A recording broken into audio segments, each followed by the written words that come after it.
Friends, yesterday an astounding statement came from Mr. R.K. Singh, the former secretary in the Ministry of Home Affairs, and he revealed certain facts about the manner in which the present government has been operating.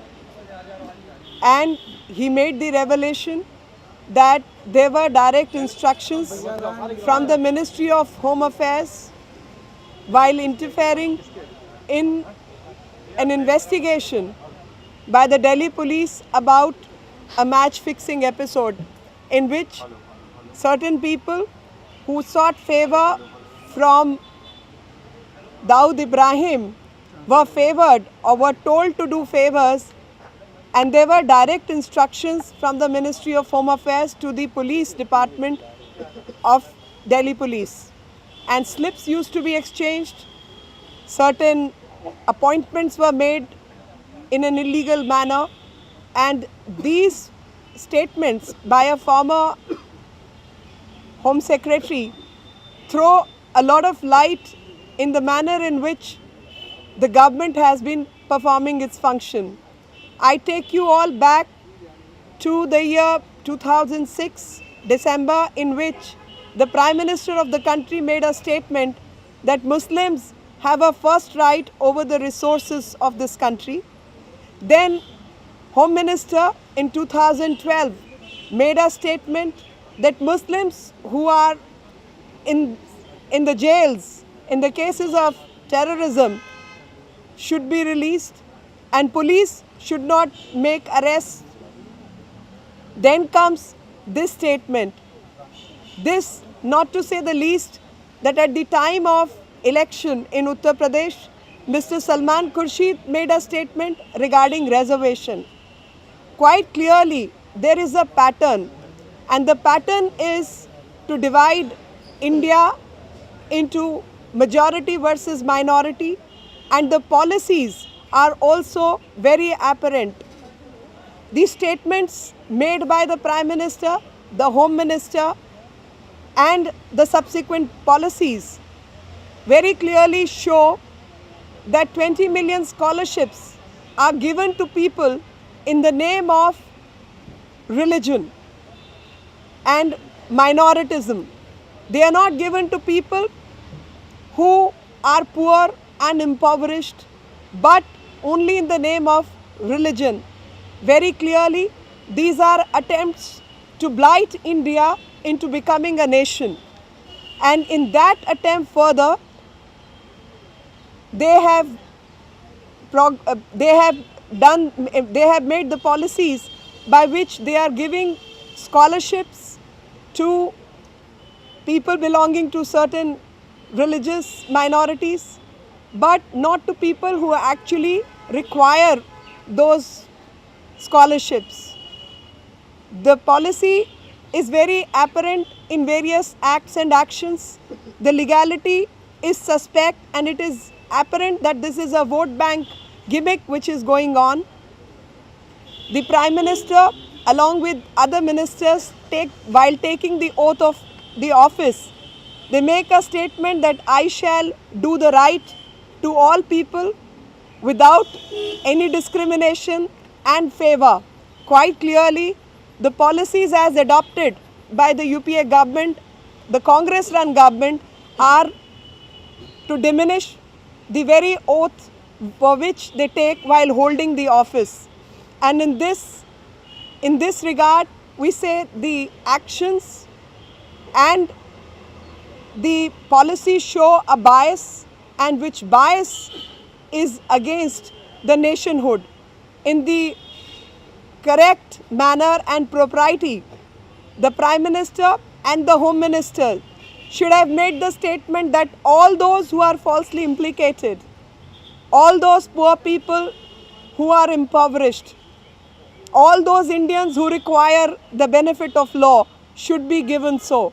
But unlike a true statesman and a patriot, they have chosen to play the vote bank politics, and BJP condemns these actions, and we want a sterner action and investigation, an unbiased investigation into these allegations. and government must explain its conduct over the past 10 years.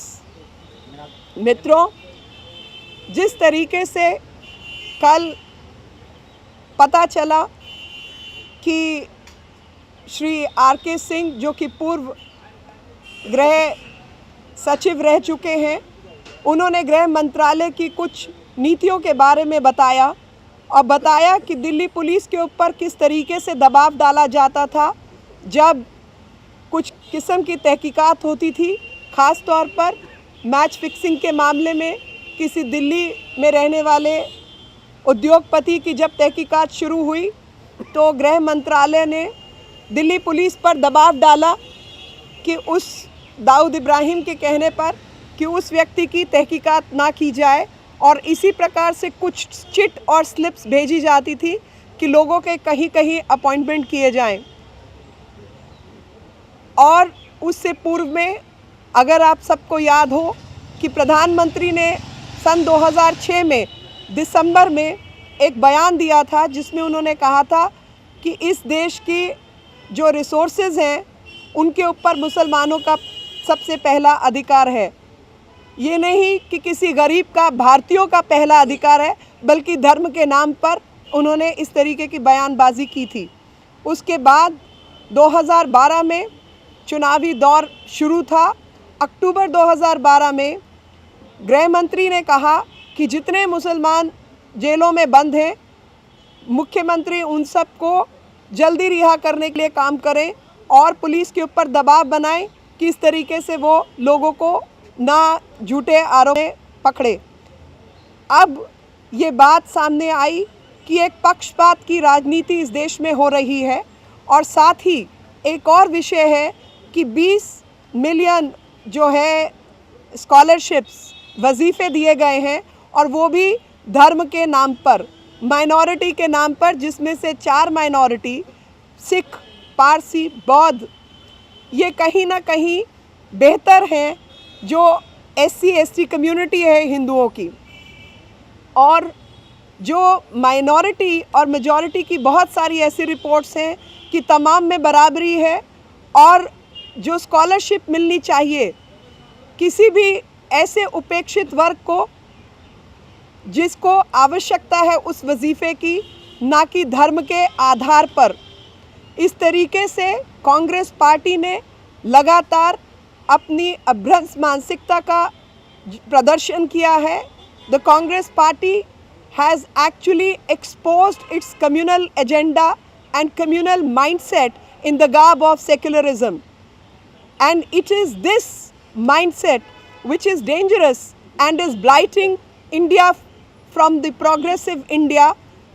ये मानसिकता जो कि एक सांप्रदायिक मानसिकता है, एक हिंसक मानसिकता है, धर्म निरपेक्षता के नाम पर इसका इस्तेमाल किया जा रहा है, और लगातार इस तरीके से भारतीयों को बांटने की कोशिश की जा रही है, और अभ्रंश मानसिकता बार बार उभर कर सामने आ रही है, जिससे भारत एक सक्षम भारत के निर्माण होने में आड़े आती है। और इसीलिए भारतीय जनता पार्टी इसको पूरी तरीके से कंडेम करती है, इसके खिलाफ अपनी आवाज़ पुरजोर तरीके से उठाना चाहती है। और जिस तरीके की बातें श्री आर.के. सिंह ने बताई हैं उसमें एक अनबायस्ड तहकीकात होनी चाहिए, और पूरे देश को पता चलना चाहिए कि किस तरीके की षड्यंत्रकारी राजनीति कांग्रेस पार्टी कर रही है और देश का पूरी तरीके से नुकसान कर रही है। कांग्रेस का कहना है कि बड़ी सोची समझी साजिश के तहत या रणनीति के तहत आर.के. सिंह ने एंड टाइम पर यह खुलासा किया, जिस समय वो थे पद पर थे उस समय इसका खुलासा क्यों नहीं किया, या इससे पहले उन्होंने शायद जब कहा होगा, और जिस गृह मंत्री के नीचे आप काम करते हैं, इस खुलासे से भी जो अधिक महत्वपूर्ण है, जो पूरी राजनीति है, वो आप देख लीजिए 2006 में प्रधानमंत्री का बयान किस संवैधानिक आधार पर सही है। संविधान का कौन सा ऐसा अनुच्छेद है जो ये कहता है कि आप हिंदुओं को वजीफे से अलग रखेंगे? कौन सी ऐसी कानून है जो कहता है कि आप झूठे केसेस में हिंदुओं को जेल में रख सकते हैं लेकिन मुसलमानों को आपको निकालना चाहिए? ये तो पूरी आप इनकी देखिए नीति पूरी नीति ऐसी है, उसके लिए श्री आर.के. सिंह का बयान मात्र एक रिमाइंडर है, ना कि वो आधार है। बीजेपी ज्वाइन करने से पहले उन्होंने क्यों किया? बीजेपी ज्वाइन करने से पहले भी उन्होंने अपनी इंटरनल मेमोज में और तमाम जगह पर वो बात कही होगी, और उसका जो स्पष्टीकरण है वो श्री आर.के. सिंह कहेंगे, दे सकते हैं। किस मीनाक्षी जी, सफाई महोत्सव के दौरान जिस तरह से करोड़ों रुपए खर्च किए गए, जिस तरह से चैनलों ने दिखाया, उस पर वहाँ पर उत्तर प्रदेश सरकार ने कुछ चैनलों को ब्लैकआउट कर दिया है, क्या कहेंगे इस कार्रवाई? देखिए, मैं तो एक और इसी में, क्योंकि आज का मेरा मुद्दा कुछ और है, मैं आपको कुछ और बात पर ले जाना चाहती हूँ कि लगातार तमाम मीडिया वाले मुजफ्फरनगर के दंगों के दौरान, जो कि बहुत ही भयंकर दंगे थे और भारत में किसी भी जगह पर इस तरीके की भयंकर चीज़ें ना हो, इसी की उम्मीद के साथ, लेकिन जब भी आप कैंप्स दिखाते हैं, आप मुजफ्फरनगर के कैंप्स तो दिखाते हैं, लेकिन आपने आज तक जम्मू कश्मीर के वो कैंप्स नहीं दिखाए जहां पर पिछले 20 सालों से कश्मीरी पंडित पड़े हुए हैं और उनकी संख्या 3 लाख, 3.5 लाख से ऊपर लोग हैं, और वहां 32 मौतें नहीं, कई हज़ार मौतें हो चुकी हैं। समय है कि स्थान देखकर कैंप्स ना दिखाए जाएं, बल्कि भारतीयों की जहां जहां बदहाली है वो सबको सामने लाया जाए। सफाई महोत्सव मैं सफाई महोत्सव पर अभी नहीं है मेरी प्रेस। इंटरव्यू में राहुल गांधी ने एक तरह से बीजेपी पर व्यक्तिवादी पार्टी होने का आरोप लगाया है और एक तरह से नरेंद्र मोदी पर निशाना साधा है, और ये कहा कि कांग्रेस देश को जोड़ने के काम में लगी हुई है और अखबार और तमाम बात खुद ये कहा कि कोई भी जिम्मेदारी लेने को तैयार है। मैं जो इनका ये बयान है कि कांग्रेस देश को जोड़ने पर लगी हुई है, 2-3 दिन पहले का मेरा एक ब्लॉग है, उसी को मैं दोहरा रही हूँ कि सन 1976 में भारत के संविधान का संशोधन किया गया और उस संशोधन में धर्मनिरपेक्ष शब्द को भारत के संविधान में जोड़ा गया। उस समय कश्मीर के अंदर 54 एमएलए कांग्रेस पार्टी के थे, जबकि पूरी जो विधानसभा है वो 72 या 75 एमएलएस की है, यानी 2/3 बहुमत से अधिक जो लोग हैं वो कांग्रेस पार्टी के थे, और शेख अब्दुल्ला की साथ कांग्रेस की सरकार थी। लेकिन बावजूद इसके कांग्रेस पार्टी ने धर्मनिरपेक्ष शब्द को कश्मीर के संविधान में जोड़ना अनिवार्य नहीं समझा। उसके बाद 1986 में श्री राजीव गांधी का एक समझौता हुआ फारूक अब्दुल्ला जी के साथ, और सरकार बनी वहाँ पे एनसी की कांग्रेस के समर्थन में। लेकिन इसके बावजूद तमाम संशोधन हुए, जिसमें एक संशोधन कार्य अवधि को बढ़ाने का था और विधानसभा की अवधि को 5 वर्ष से बढ़ाकर 6 वर्ष किया गया। तमाम संशोधन हुए, लेकिन तब भी संविधान के अंदर, जम्मू कश्मीर के संविधान में धर्मनिरपेक्ष होने का संशोधन नहीं किया गया। 2002 में वापस पीडीपी की सरकार बनी, कांग्रेस की मदद से सरकार बनी, टाइम शेयरिंग के आधार पर सरकार बनी, तमाम वहाँ पर संशोधन हुए, कार्रवाई हुई, लेकिन उसके बावजूद धर्मनिरपेक्ष शब्द को जम्मू कश्मीर के संविधान में नहीं जोड़ा गया।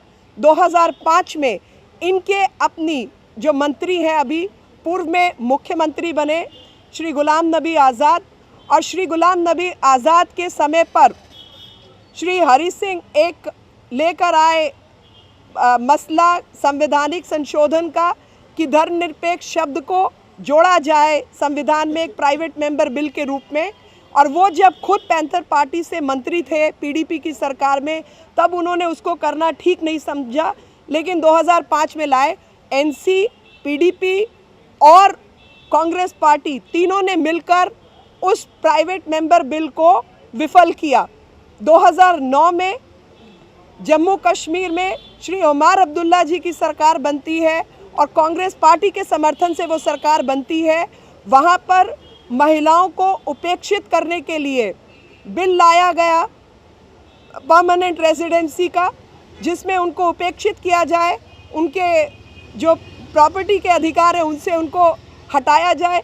लेकिन बावजूद उसके धर्मनिरपेक्ष शब्द को आज तक वहाँ पर जोड़ने के लिए कांग्रेस पार्टी ने कोई काम नहीं किया।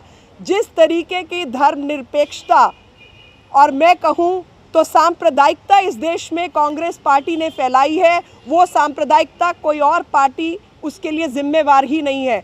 आज भारत में जो बांटने के हालात हैं वो कांग्रेस और कांग्रेस पार्टी के ही द्वारा फैलाए गए हालात हैं, चाहे वो जम्मू कश्मीर का संविधान हो या भारत के अन्य राज्यों में जिस तरीके की पक्षपात की नीतियां हैं वो भारत को एक अग्रणी देश बनने से लगातार रोक रही हैं।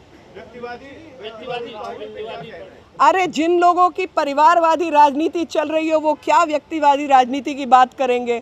उन्हें तो शायद कुछ परिवार के अलावा दिखता नहीं है। नेहरू परिवार जो है वही कांग्रेस है और कांग्रेस परिवार ही नेहरू है, नेहरू परिवार है। अब नाम चाहे वो गांधी इस्तेमाल करें। राहुल जी से पूछा गया कि क्या प्रधानमंत्री पद के उम्मीदवार की जिम्मेदारी लेने के लिए वो तैयार है, और उनका पार्टी फैसला करेगी तो मैं तैयार हूँ। मतलब संकेत साफ है। आप मुझे ये बताइए कि यदि राहुल गांधी जी तैयार नहीं है तो कौन तैयार है वो बता दें, और जो भी उनके परिवार को सुविधाजनक है पार्टी वही फैसले लेती है। अब उन्होंने एक संकेत दे दिया है कि वो कोई भी तो संकेत को छोड़िए, वो जिम्मेवारी ले या ना ले मुझे उससे कोई अंतर नहीं पड़ता, मगर एक बात ज़रूर स्पष्ट है कि पहले नारा था कि इंदिरा लाओ देश बचाओ, फिर नारा आया सोनिया भगाओ और कांग्रेस, सोनिया लाओ कांग्रेस बचाओ, अभी नारा है प्रियंका लाओ और श्री राहुल गांधी जी को बचाओ। Thank you very much, thank you. I don't,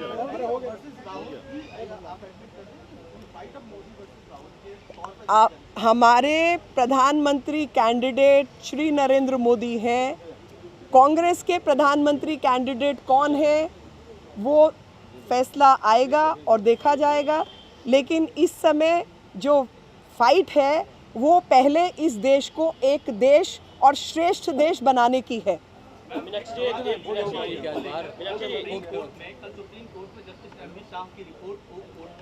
है कि अब केंद्र सरकार इस रिपोर्ट को कोर्ट को दे, क्योंकि सरकार 6 महीने से उस रिपोर्ट को टेबल करने के बजाय घुमा रही थी और टालने की कोशिश कर रही है। ऐसे तमाम मुद्दे हैं जो कि चुनाव से पहले इनको याद आएंगे।